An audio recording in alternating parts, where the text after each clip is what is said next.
नमस्कार दोस्तों, स्वागत है आपका एक बार फिर से। जैसा कि हम लोग जानते हैं, हम लोग वैदिक संस्कृति पर चर्चा कर रहे हैं जागृति क्लासेस में।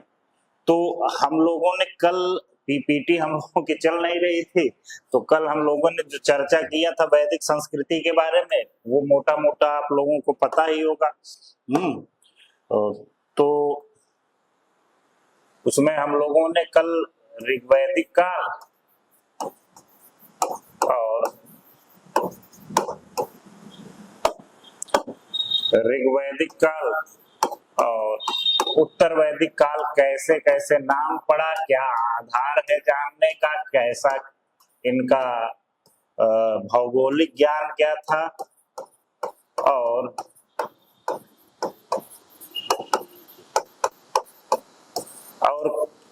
क्या वैदिक साहित्य है, इस पर हम लोगों ने व्यापक रूप से चर्चा केवल कर दी थी। ठीक है, कल हम लोगों ने इतने पॉइंट्स पर चर्चा किया था। तो आज कुल मिलाकर वही है। आज हम लोग तीन चीज पर हम लोग चर्चा करेंगे। भौगोलिक ज्ञान, आर्य शब्द से क्या अर्थ है, और उनके वैदिक काल की अर्थव्यवस्था। जब अर्थव्यवस्था की हम बात करेंगे तो पहले ऋग्वैदिक काल की बात करेंगे, फिर उसके बाद उससे उसकी तुलना कर देंगे किससे, उत्तर वैदिक काल से, जैसा कि हम लोगों ने कल आपको बताया था। ठीक है, तो उत्तर वैदिक काल और ऋग्वैदिक काल का साथ ही ले चलेंगे, क्योंकि ये टॉपिक अगर 20 से 25 मिनट से ज्यादा होगा तो आप लोगों का इंटरेस्ट नहीं बनेगा इसमें और समझ में उतना कम आएगा। यदि आप 20 से 25 मिनट, आधा घंटा डेली देते हैं इसको और रिवीजन करते जाते हैं तो आपकी विषय पर पकड़ अच्छी से बन जाएगी। तो इसी क्रम में हम लोग चलते हैं आगे। ये है वैदिक संस्कृति, ठीक है, और 1500 ईसा पूर्व से लेकर 600 ईसा पूर्व। लेकिन हम लोग चर्चा इसमें जो करेंगे वो चर्चा करेंगे अभी दोनों की। ऋग्वैदिक कालखंड हमने कल बताया ही था आपको। ऋग्वैदिक काल कब से कब रहा है, 1500 से 1000 बीसी। ठीक है, बीसी का मतलब भी बताया था। उत्तर वैदिक काल कब से कब तक रहा है, तो उत्तर वैदिक काल रहा है 1000 बीसी से 600 बीसी। ठीक है, तो ये इनका हो रहा है। तो चलिए आइए हम लोग आगे बढ़ते हैं। तो इसी क्रम में देखिए, इसमें दिया है आपको, क्या दिया है, ऋग्वैदिक काल जिसका कालखंड क्या है 1500 बीसी से 1000 बीसी। इसके स्रोत क्या है जानने के स्रोत मैंने बताया कि ऋग्वेद है। ऋग्वेद संसार का सबसे प्राचीनतम साहित्य माना जाता है, संसार का सबसे प्राचीनतम साहित्य। ठीक है, इससे पहले किसी भी साहित्य की रचना पूरे विश्व इतिहास में हमको नहीं मिलता है। दूसरा, BRV, black and red ware, मतलब काले रंग पे, काले पे लाल रंग, काला और लाल रंग मृदभांड का था। काला मृदभांड था, उस पर लाल रंग से पेंटिंग की गई थी। फिर दूसरा, उत्तर वैदिक काल। उत्तर वैदिक काल में क्या होगा, इसका मतलब क्या है, कालखंड है 1000 ईसा पूर्व से 600 ईसा पूर्व, हम लोगों ने कल चर्चा की थी। अन्य वैदिक साहित्य से क्या मतलब है, तो ऋग्वेद के बाद जो 3 वेद बचते हैं, कौन सा वेद, यजुर्वेद, सामवेद, अथर्ववेद।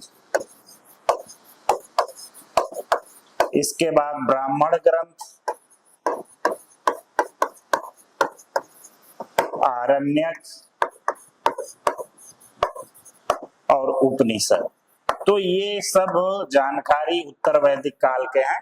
3 वेद, वेद त्रयी भी एक चीज को कहा जाता है, ये सवाल कई बार पूछा गया। तो वेद त्रयी को किन किन वेदों को कहा जाता है, तो वेद त्रयी में अथर्ववेद को हटा देते हैं, ऋग्वेद, यजुर्वेद, सामवेद को वेद त्रयी कहा गया। और ये आपका अगर क्या पुरातात्विक स्रोतों को देखेंगे तो पेंटेड ग्रेवेयर संस्कृति। पेंटेड ग्रेवेयर का मतलब होता है चित्रित धूसर मृदभांड। ठीक, तो ये इसका मिट्टी के बर्तन मिले हुए हैं इस कालखंड से। ठीक है, तो ये मोटा मोटी हो गया, हम लोगों ने इस पर विस्तार से चर्चा की थी। आज हम ऋग्वैदिक कालीन भौगोलिक ज्ञान की चर्चा करेंगे। तो हम लोगों ने इस पर भी चर्चा किया था व्यापक रूप से। क्या किया था इस पर चर्चा हम लोगों ने? हमने कहा था ऋग्वेद में नदियों को आधार मानने से ऋग्वेद में एक नदी सूक्त है, ठीक है। जैसे कि चारों वर्णों की जो जानकारी ऋग्वेद में मिलती है तो वो एक है पुरुष सूक्त। तो पुरुष सूक्त से 10वें मंडल के अंतिम सूक्त है पुरुष सूक्त, वहां से मिलता है। ऐसे ही नदी सूक्त है, ठीक है। नदी सूक्त से उसमें ऋग्वेद नदियों को आधार मानने से स्पष्ट है कि आर्यों को अफगानिस्तान से लेकर पश्चिमी उत्तर प्रदेश के बीच का क्षेत्र ज्ञात था। किसके? ऋग्वैदिक कालीन आर्यों को। अफगानिस्तान की जो कुभा है, कुभा नदी को काबुल नदी भी कहा जाता है, ठीक है। हमने कल बताया था इस पर विस्तार से लेकर पश्चिमी उत्तर प्रदेश में गंगा नदी तक बड़ी संख्या में नदियों का उल्लेख मिलता है। गंगा का उल्लेख एक बार, यमुना का उल्लेख एक बार मिलता है, ठीक है। तो किन किन नदियों का उल्लेख मिलता है इसमें, इसको देखने के लिए हम लोग क्या करेंगे? तो सिंधु नदी का सबसे ज्यादा बार ऋग्वेद में किस नदी का उल्लेख है? सिंधु नदी का उल्लेख है। उसके बाद झेलम का, झेलम को वितस्ता कहा गया है, वितस्ता, विदिस्ता लिखा हुआ है, गलत है ये, वितस्ता कहा गया झेलम को। फिर चिनाब को अस्किनी कहा गया। ये सब सवाल पूछे जाते हैं, जोड़ा मिलाने दे देगा, वितस्ता किसको कहते हैं, स्किनी दे देगा, परुसड़ी दे देगा, वो आपको मिलाना पड़ेगा, ठीक है। फिर रावी, रावी को परुसड़ी है नदी कहा गया है, तो परुसड़ी है, ठीक है। हाँ, ये रावी को परुसड़ी कहा गया है। ब्यास को विपाशा कहा गया है, ठीक है। ब्यास नदी को विपाशा कहा गया है। सतुद्री को सतलज कहा गया। ये सब मोस्ट इंपोर्टेंट में आता है। आप चाहे आईएएस का एग्जाम दीजिए, चाहे वनडे का एग्जाम दीजिए, चाहे आप किसी भी चीज का एग्जाम दीजिए, चाहे पीसीएस का, तो ये सरस्वती नदी को नदी तमा कहा गया है। नदी तमा मतलब सबसे प्रसिद्ध नदी या सबसे पवित्र नदी माना गया है। तो सबसे ज्यादा बार उल्लेख सिंधु नदी का है और सबसे पवित्र नदी सरस्वती को माना गया है। सरस्वती नदी को ही घग्गर हाकरा नदी कहते हैं, ठीक है, घग्गर हाकरा। इन सब पर हम लोगों ने कल विस्तार पूर्वक चर्चा आपके साथ किया था। तो ये मोटा मोटी इसको रट लीजिए, यहाँ से सवाल निश्चित रूप से कोई भी एग्जाम हो 1 या 2 सवाल जरूर आते हैं, ठीक है। चलिए, पूछ सकता है कि अस्किनी से तात्पर्य किस नदी से था, तो चिनाब से था। परुसड़ी से क्या? जो दासराग युद्ध होता है, दासराग युद्ध जो राजा सुदास था और एक तरफ 10 आर्य एवं अनार्य राजा थे। ये परुसड़ी नदी रावी नदी के तट पर ही हुआ था, रावी नदी के तट पर हुआ था। राजा जो था सुदास था एक तरफ, जिसके पुरोहित थे वशिष्ठ, और इस तरफ जो दूसरे आर्य अनार्यों की जोड़ी थी उसमें कौन थे? विश्वामित्र थे। विश्वामित्र ने इसका नेतृत्व किया, सुदास का नेतृत्व वशिष्ठ ने किया। इसमें सुदास की विजय होती है और विश्वामित्र की हार होती है, ठीक है, और वो अपनी हार को मानते हैं। इसमें अनार्यों में कई राजा नाम है, अनिल, पक्त, भलानस, शिवी, विषाणी, ठीक है। अब आप ये कहेंगे सर कैसे याद होगा, तो मत याद कीजिए इसको, बस ये जानिए कि परुसड़ी नदी पर या रावी नदी पर दासराग युद्ध हुआ था। दासराग युद्ध हुआ था जिसमें राजा सुदास की विजय हुई थी और विश्वामित्र के नेतृत्व वाले 10 राजाओं की हार हुई थी, ठीक है। ये इंपॉर्टेंट है। चलिए आगे बढ़ते हैं हम लोग। फिर वो हो गया ऋग्वैदिक काल। अब आइए ऋग्वैदिक कालीन भौगोलिक ज्ञान, मतलब ये अभी चल ही रहा है तो उसमें कुछ पॉइंट्स और रह गए। ऋग्वेद में सरस्वती को नदियों में पवित्रतम माना गया है, नदी तमा कहा गया है, इसको कविता, बुद्धि एवं वाणी की देवी कहा गया है। मोस्ट इंपॉर्टेंट, इसको याद कर लीजिए आप लोग, आ सकता है सवाल। यद्यपि गंगा यमुना का भी उल्लेख मिलता है, जिसमें सप्त सैंधव प्रदेश का हमने आपको 7 नदियों का नाम ले लिया, वो महत्वपूर्ण है, वही उनका निवास स्थान था, वही उनका क्षेत्र था। बहुत कम है, मैंने बताया कि एक एक बार इन नदियों का उल्लेख किया गया है। ठीक है, आइए अब उत्तर वैदिक काल भौगोलिक ज्ञान की हम बात करेंगे। तो हमने कल चर्चा आपसे की थी कि इसमें किसकी किसकी, उत्तर वैदिक साहित्य में, उत्तर वैदिक साहित्य का मतलब क्या है, सामवेद, यजुर्वेद, अथर्ववेद, ब्राह्मण, आरण्यक, उपनिषद। इसमें गंगा यमुना दोआब से संबंधित विभिन्न स्थलों का उल्लेख हुआ। तो गंगा यमुना दोआब का मतलब क्या हुआ, दिल्ली और पश्चिमी उत्तर प्रदेश, या उत्तर प्रदेश का यहाँ तक कि इलाहाबाद तक का क्षेत्र। ठीक, गंडक नदी का भी उल्लेख मिलता है, बिहार में है गंडक। ठीक है, सदा नीरा के नाम से जाता है।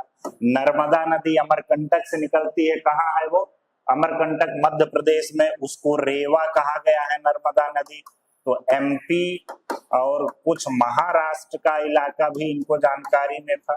ठीक, गंडक नदी के पूर्व में बिहार एवं बंगाल के जनपदों का भी उल्लेख किया गया है। यदि गंगा की बात करेंगे तो बंगाल भी आ जाएगा। तो इनको इतना बड़ा क्षेत्र मिला, उनको पश्चिमोत्तर भारत और पश्चिमी उत्तर प्रदेश ऋग्वैदिक काल को, उत्तर वैदिक काल में इनको विस्तृत जानकारी हो गई थी। इसकी भी चर्चा हम लोगों ने कल व्यापक रूप से आपके साथ किया था। ठीक है, आइए अब आर्य क्या क्या मतलब होता है। जैसे कि ऋग्वेद में आर्य शब्द का बड़ा महत्व वो है। ऋग्वेद के लोगों को, जो ये लोग आके बसे, उनको क्या कहा गया है, आर्य कहा गया है। तो आर्य का मतलब क्या होता है, आर्य क्या है, आर्य एक भाषिक शब्द है, भाषा सूचक शब्द है, जिसका अर्थ होता है श्रेष्ठ। ठीक है, आर्य कोई जात या नस्ल नहीं है, बल्कि भाषा समूह का एक अर्थ है। जैसे आप देखेंगे तो मध्य एशिया में भी लोगों को आर्य कहा जाता था, स्पेन, यूरोप और रोमन साम्राज्य में भी लोगों को आर्य कहा जाता था। तो उनमें आर्य यहाँ के लोगों को भी कहा गया। तो आर्य का शाब्दिक जो अर्थ होता है वो श्रेष्ठ होता है, श्रेष्ठ होता है, कुलीन होता है, भद्र होता है और विराट होता है।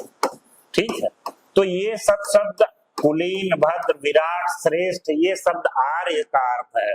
तो इन आर्यों को माना गया है कि आर्य लोग ही थे जो ऋग्वैदिक काल और उत्तर वैदिक काल में आके बसे। तो प्रश्न अब उठता है कि आर्य आखिर थे कौन, कहां से आए हैं। तो उसके लिए 2 मत है। एक विदेशी मान्यता का मत है, उसमें मैक्स मूलर एक विद्वान था, उसने आर्यों को मध्य एशिया का माना है। अभी तक जितने भी शोध हुए हैं उसी को सबसे तार्किक माना गया। और कुछ विद्वान जैसे बाल गंगाधर तिलक, दयानंद सरस्वती और क्या कहते हैं पंडित गंगानाथ झा आदि लोगों ने भारतीय मूल का इनको माना है, तिब्बत के क्षेत्र का या हिमालयी क्षेत्र का माना है, जो कि अभी उतना तार्किक रूप से अपनी परिणति को प्राप्त नहीं कर पाया है। क्योंकि अभी जो तार्किकता है वो किसके साथ है, इसके साथ है कि ये मध्य एशिया से इनका आगमन हुआ था। तो कुछ विद्वानों का मानना है कि आर्यों को मध्य एशिया के खानाबदोश, खानाबदोश का मतलब होता है जो खाने के ढूंढने के प्रयास में इधर उधर भटकते हैं, उनको खानाबदोश माना जाता है। तो कोई और नहीं बल्कि मैक्स मूलर एक विद्वान था, उसी ने ये माना है और उसने ऐसा तर्क दिया है जो कि काफी तार्किक प्रतीत होता है। इनका आधार माना गया था जहां से विश्व में पूरे जगह कई जगह आर्य गए। ठीक है, कहां से, मध्य एशिया से। वो रोमन साम्राज्य में भी गए, वो यूरोप में भी गए, वो भारत में भी आए, वो अरब में भी गए।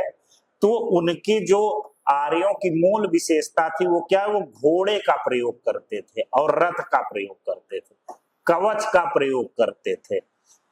तो और इनकी जो भाषाई एवं धार्मिक समानता थी प्रारंभ में, वो भी लगभग लगभग यही थी। इन आधारों पर मूल निवास इनका मध्य एशिया या यूरेशिया देखने को मिलता है।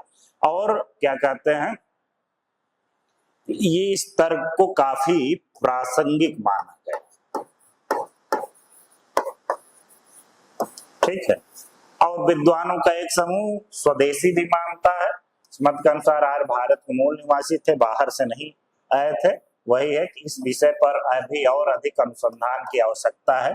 तब तक के लिए अभी अनिर्णित, क्या कह सकते हैं, ज्यादा जोरदार तर्क दिया जाता है कौन था। तो आर्य का मतलब आप लोग समझ गए। आर्य कौन थे, कहाँ से आए थे, क्या करते थे। दो अभिलेख भी मिले हैं इनके। एक है बोगज कोई का अभिलेख, बोगज कोई। तो बोगज कोई का जो अभिलेख मिला है वो मिला है ईरान से। तो ईरान से मिला है। इसमें 4 देवताओं के नाम हैं, इंद्र, मित्र, वरुण, नासत्य। तो ये ऋग्वैदिक कालीन देवता भी थे ये सब। और वहां ये ईरान में मिलता है, तो इसलिए इससे भी पुष्ट होती है कि आर्य लगभग मध्य एशिया से भी आए रहे होंगे। तो ये अभिलेख मोटा मोटा इंपॉर्टेंट है, आप लोग जान लीजिए। इसमें क्या है, इंद्र, मित्र, वरुण, नासत्य 4 देवताओं का नाम हमको देखने को मिलता है। ठीक है। अब आ जाते हैं हम लोग अर्थव्यवस्था पर। ठीक है। किसकी अर्थव्यवस्था पर? ऋग्वैदिक कालीन अर्थव्यवस्था पर। तो हम लोग जानते हैं कि अर्थव्यवस्था में हम लोग क्या पढ़ते हैं। तो अर्थव्यवस्था में क्या पढ़ते हैं? पहला क्या पढ़ते हैं? पशुपालन। पशुचारक थे या खानाबदोश थे, क्या थे? दूसरा कृषि, तीसरा शिल्प, चौथा व्यापार वाणिज्य, और 5वां क्या पढ़ते हैं? नगरीकरण या मुद्रा का साक्ष्य। ठीक है। मुद्रा का साक्ष्य रहा है कि नहीं। तो इन्हीं आधारों पर हम सभी अर्थव्यवस्था का परीक्षण करेंगे। पहले ऋग्वैदिक कालीन अर्थव्यवस्था देख लेंगे कि उस समय के लोग कैसे अर्थव्यवस्था का प्रयोग करते थे। फिर उसके बाद हम लोग देख लेंगे किसका? उत्तर वैदिक काल का। ठीक है। तो आप ये जानिए कि ऋग्वैदिक कालीन के लोग, आप जब सिंधु घाटी सभ्यता का पतन पढ़ रहे थे, उसमें एक पतन का कारण आर्यों का आक्रमण भी था। तो आर्यों का जो आक्रमण था वो किस, आर्यों के आक्रमण से सिंधु घाटी सभ्यता का पतन हो गया था, क्योंकि घोड़े का जो साक्ष्य मिलता है वो अंतिम काल में मिलता है। और आर्यों के आक्रमण को भी एक महत्वपूर्ण कारण माना गया है।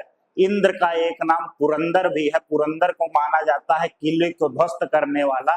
माना यह जाता है कि इंद्र ने ही सिंधु घाटी सभ्यता को ध्वस्त किया था। वो किले नुमा जो उनके मकान थे, टीले थे और किला दुर्ग बना था, उसको ध्वस्त किया था उसीलिए। ठीक है। तो ये खानाबदोश जीवन जीते थे। सोचिए, सिंधु घाटी सभ्यता नगरीकरण सभ्यता थी और यहाँ आके हम लोग फिर से ग्रामीण व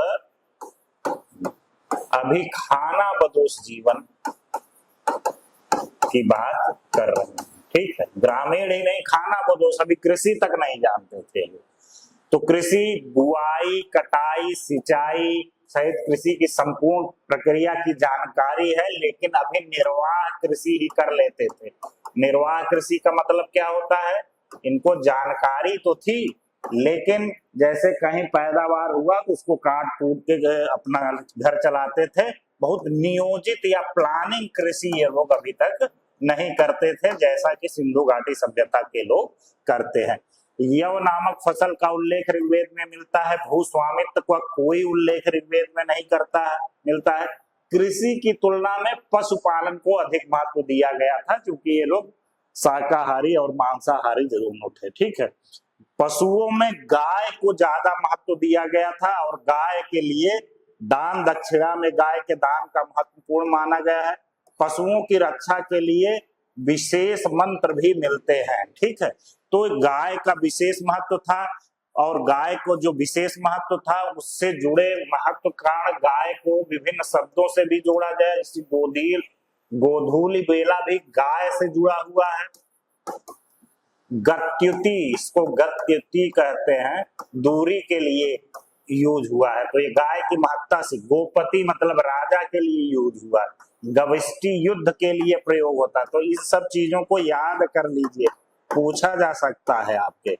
तो गाय का इंपॉर्टेंस बहुत महत्वपूर्ण था। गाय आदान प्रदान विनिमय का माध्यम था, संपत्ति का स्रोत था गाय, और इसीलिए गाय की महत्ता को यहाँ पर खूब रेखांकित किया गया था। मोटा मोटी अभी हम लोगों ने ये पढ़ा कि गाय की महत्ता थी, कृषि निर्वाह, कृषि करते थे, जानकारी थी, लेकिन कृषि नहीं बहुत ज्यादा करते थे, जीवन निर्वाह के लिए करते थे, अधिशेष कोई नहीं था, सरप्लस कोई नहीं था। पशुपालन में गाय का महत्व बहुत था, हर प्रकार के पशु ये लोग पालते थे। ठीक है, अब देखिए शिल्प में हमने बताया था आपको, तो जब शिल्प में बताया आपको था तो सारे शिल्प की जानकारी मिलती है इनको। जैसे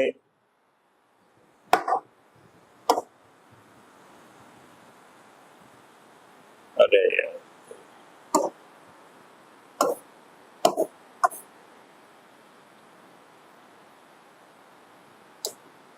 हाँ, वैसे शिल्प की जानकारी क्या थी, प्रमुख शिल्पकार क्या थे? बढ़ई, बढ़ई जो कुर्सी मेज खटिया पानी सब बनाता है, रथकार जो रथ का निर्माण करता था, चर्मकार जो चर्म से युक्त थे, कुम्हार जो मिट्टी के बर्तन बनाते थे, बुनकर जो वस्त्र का बुनाई करते थे। ठीक है, तो इस प्रकार के शिल्पों का हमको पता चलता था। तांबे से संबंधित शिल्प का उल्लेख मिलता है, अयस कहा गया है, श्याम अयस, श्वेत अयस। ठीक है, इस काल में क्या नहीं मिलता है, तो सिक्कों के साक्ष्य नहीं मिलते हैं, सुदूर व्यापार के साक्ष्य नहीं मिलते हैं, नगरीकरण के साक्ष्य नहीं मिलते हैं।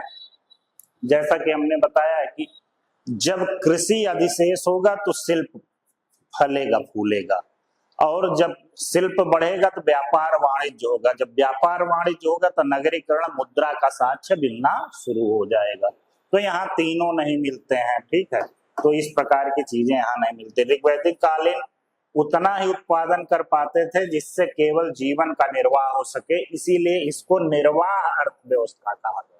हमने पहले ही इसको आपको बता दिया है।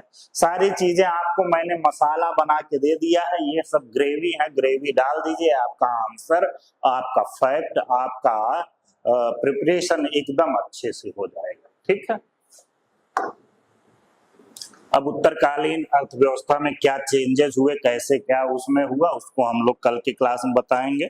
आज को हम लोग यहीं पर विराम देते हैं, कल इसको विस्तार पूर्वक हम लोग अर्थव्यवस्था के साथ साथ हम लोग चर्चा कर लेंगे